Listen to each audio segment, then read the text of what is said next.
Happy friendship day. আমার কাছে as a biker friendship day মানে হচ্ছে ব্রাদারহুড ওভার ব্লাড। আমি বিশ্বাস করি আমাদের রাস্তার মধ্যে যে সম্পর্কটা হয়, বাইকারদের সাথে বাইকারদের যে সম্পর্কটা হয়, সেটা রক্তের সম্পর্ক থেকে বেশি জোরালো, সবচেয়ে বেশি শক্তিশালী একটা সম্পর্ক। আমরা চাই বাংলাদেশের প্রত্যেকটা আনাচে কানাচে আমাদের মধ্যে এই বন্ধুত্বের সম্পর্কটা ছড়িয়ে পড়ুক। আমরা চাই আমরা একত্রে দল বেঁধে অনেক নতুন নতুন কিছু এক্সপ্লোর করব, নতুন নতুন কিছু আমরা একসাথে এনজয় করব। সো প্রতি বছরই ইয়ামাহার বিভিন্ন সময় বিভিন্ন রকম এক্সাইটিং ইভেন্ট থাকে, বাট বেসিক্যালি যখন ফ্রেন্ডশিপ ডে আসে এই ডেটাকে তারা স্পেশালভাবে সেলিব্রেট করে।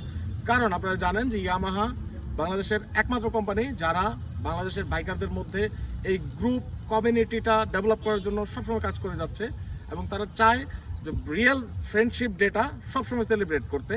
সো প্রতি বছরের ন্যায় এবছরও সেই বিশাল ধুমধামভাবে সারা বাংলাদেশে কিন্তু বাইকাররা, স্পেশালি ইয়ামাহা রাইডাররা এই ফ্রেন্ডশিপ ডেটাকে সেলিব্রেট করছে। ইয়ামাহা শুধুমাত্র একটা ব্র্যান্ড না, এটা একটা লাইফস্টাইল। এটা বিয়ন্ড একটা কি বলে, ইয়ামাহা শুধুমাত্র একটা ব্র্যান্ড না, এটা একটা লাইফস্টাইল বন্ডিং। এখান থেকে ইয়ামাহা শুধুমাত্র একটা ব্র্যান্ড না, এটা একটা লাইফস্টাইল, এটা একটা ইমোশনাল বন্ডিং।